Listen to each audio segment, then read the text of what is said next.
Thousands of Rwandan youth are living on the streets of Kigali. Many of them do not know how to write or read, let alone having hope of being able to do so one day. Mindleaps is an NGO that was founded by Rebecca Davis and was launched in Rwanda in 2010. Mindleaps combines a dance program to improve cognitive development with vocational training to prepare youth for a stable life in school and in the workplace.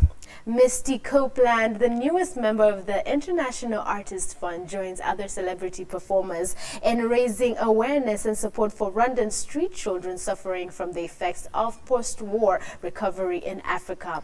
On Misty Copeland's arrival, I visited Mindleaps to find out Misty Copeland's involvement in the newly launched girls program at Mindleaps. Take a look. Misty Copeland was recently named the principal dancer at the American Ballet Theatre. A principal dancer possesses the highest rank with a professional dance company. Being the first African-American principal dancer since the company was founded 75 years ago, she shares with us her sentiments. To be here in Rwanda and to be with a group of girls today that have so many obstacles in their lives. And I mean, I didn't come from anything nearly, the situations that they've come from, but I did come from poverty and, a single parent raising 6 children. And it was ballet that gave me a voice, that gave me hope. And it wasn't necessarily to become a professional dancer, which is something that I think they need to understand, that it's developing skills within them that will help them throughout their lives, no matter what they decide to do. But it's building character in ways that I don't think you can gain without being a part of the arts. She started ballet at the age of 13. To most people within the profession, that would be considered a late age. Having gone against all odds, Misty gives hope to the street children who are constantly facing rejection. I think it's important for children like this to see and touch and know that someone like me is real, and that it's not just something they're hearing about or reading about or seeing on TV as this kind of symbol that's not touchable or reachable, but that I'm real and that I'm like them. And I think that's something that is so important and critical, I think, at this age and at this stage in their lives, to be able to see that success is real and it can be their reality when it's not something that they feel like is kind of this fairy tale princess far away, but it's a real person. The principal dancer has worked with the Boys and Girls Club of America and was named the National Youth Ambassador of the club in 2013. This is one of the many organizations she has worked with that gives back to the society. She explains to us why it is so important for her to work with Mindleaps here in Rwanda. Again, I think it's important for children like this to see and touch and know that someone like me is real, and that it's not just something they're hearing about or reading about or seeing on TV as this kind of symbol that's not touchable or reachable, but that I'm real and that I'm like them. And I think that's something that is so important and critical, I think, at this age and at this stage in their lives, to be able to see that success is real and it can be their reality when it's not something that they feel like is kind of this fairy tale princess far away, but it's a real person. I mean, I want to bring so much to them, but I feel like I'm gaining so much. Just perspective and kind of bringing me back to my roots and really understanding how much dance changed my life. And I feel like it's kind of bringing me back to that and showing me already, they've only been working with these girls since September, and to see how much they know and the focus and the dedication that they are committing to this, it's going to shape them in committing to other things in their lives. And it's just incredible to be here. Sifa Nyirintwari is a senior 3 student, and before she began the girls program at Mindleaps 3 months ago, she would stay home and help out with housework. She explains that the girls program has helped her stay fit. She also notes that her body is more relaxed and she has learned how to do different types of stretching techniques. She expresses her excitement to learn English, a program that is in the works at Mindleaps. She also hopes to become as good as Misty Copeland when she grows up. Mindleaps has been helping street children in Rwanda since 2010. Today it offers IT, dance, English, sanitary and meal programs. However, when it began, the primary programs were IT and dance. Rebecca Davis, the founder of Mindleaps, explains the impact of those primary programs. Absolutely. Dance, we think, Mindleaps thinks, is the most important thing for these children that we're working with. We needed to choose a reason that the children would actually come off the streets and join a program, not just for one day or for a workshop, but coming day in and day out, month after month, in some cases years after years. And we knew that these children love dance so much that that could really be the way that we open up their minds to more academic skills. So dance had to be part of it.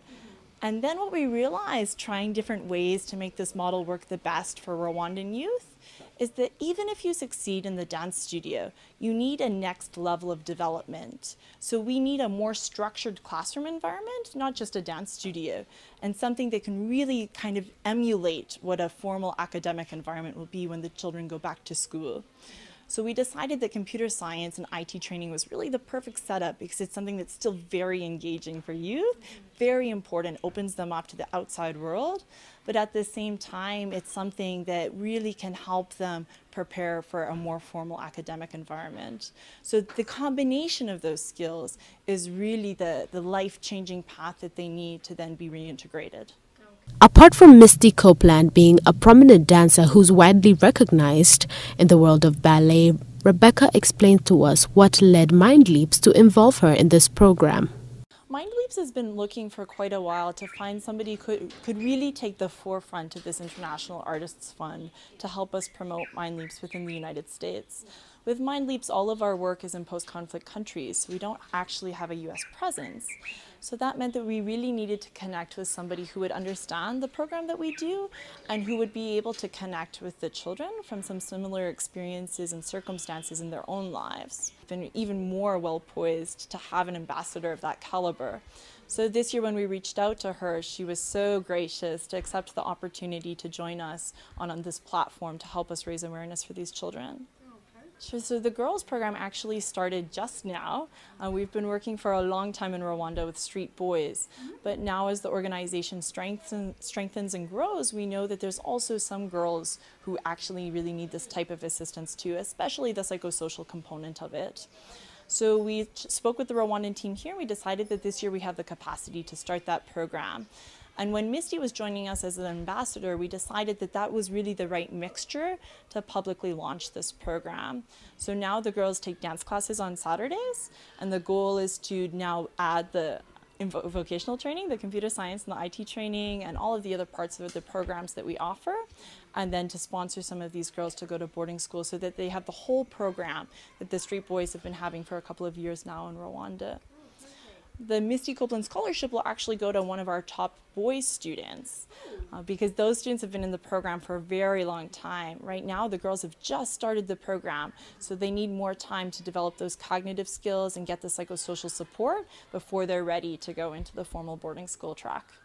Yvette Shimbusho, Rise and Shine, Rwanda. Of course, Yvette, I'm pretty sure you're having a great time. I don't know, did you dance to Misty Copeland's dances or the ballerina? No, I can't. It's very difficult, but I was so star-struck. As in, starstruck.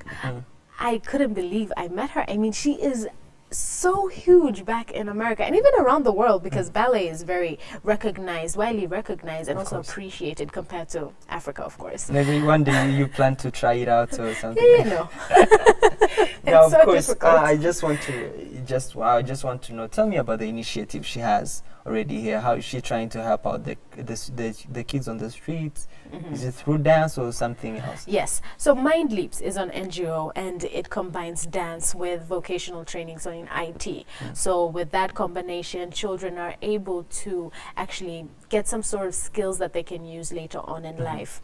And so when they were opening this program in 2010, later on, they decided that they wanted somebody as big as Misty Copeland to come and also talk to the children and show them that it's possible and to give them hope for them to, it's actually possible for them to make it out there in the world. And so 3 years later, after arranging everything, Misty Copeland arrives in Rwanda just this weekend. And it was fantastic watching her talk to the kids and telling them that you know what, she came from poverty, you know, just like these children. And probably, of course, the children have worse, they've come from worse situation. But I mean, she was raised by she was a single parent, and she was raised by a single parent, sorry. And within her family, there were around actually 6, she had 5 siblings, so there were 6 children. So it was a very difficult time for her. She learned ballet on a basketball court. Can you imagine raising your toes on a basketball court? You know, it's very difficult. They require very smooth flow. Yes, of course. She did not have any of that, but she made it. She's a principal dancer within the American Ballet Theatre. What does that mean? Principal dancer. Here I am explaining, like, you know. Of course, I don't know. I swear I don't know anything about ballet. No, don't worry. A lot of people don't understand it. But principal dancer is the highest rank within any dancing, actually professional dancing company. And the American Ballet Theatre. You're the general in the army of ballet. Yes, you are. I got it. Yes. She's big. That's a good reference, actually. Right. But yes, she's very huge. And also the company she works with is the American Ballet Theatre, which is the best around the whole world. I mean, whether it's in Europe or whether it's wherever it is in Australia, that company is the best. And so being the first African American female to be a principal dancer is a huge deal. I mean, it's like, I mean, I've seen I've seen a documentary about her life and the way she, you know, she overcame the stereotypes. Yes. They normally say African American girls have muscles, so they can't do ballet. So I've seen some kind of there are many more stereotypes. Like, she started at the age of 13. In the world of ballet, you start when you're like 2 months, if possible. Okay, maybe not 2 months, but I mean, very early stage. And she started at 13 years old. I mean, for them, that was very late. But she overcame all those stereotypes. She went against all odds, and she has made it as the first African-American principal dancer within the American Ballet Theatre. And it's such a big deal. And then so she has come to Rwanda to work with Mindleaps and be able to show the girls. And she's launching the girls program within Mindleaps, and she's giving a scholarship. Is it going to be about dancing? Or? Yes, of course. Like I said before, it's a combination of dance and IT. And dance, because you can express yourself through dance. Everybody has some sort I love dancing, you know that. Yes, I do. Everybody can express themselves through dance. And so she's come to show the children and the girls most especially that, you know what, I'm not a fairy tale. What has been their reaction? It was crazy. It was crazy. And she's trying to show them that, you know, she's not a fairy tale. She's here and she's so successful, and they can also make it, you know, so that they don't think, you know what, this person is only on TV, she's untouchable. No, they can at least feel that, you know, they've met this person and they've heard of her struggles, they've heard from her, the horse's mouth, her own struggles, you know, and they can be able to they gain hope and confidence from that. So it's a great deal. And well, I she's here can't for wait. a couple of days. Because I can't wait to see our girls dance to ballet. Yes, they're good actually. They're actually pretty good. Welcome back, and it's that Hot Topics time again. As always, the Rise and Shine Rwanda team have been out and about, gathering everything you need to know about what's happening here and abroad. From what's trending on Twitter to the debates in your local cafe, we've got it all right here, right now.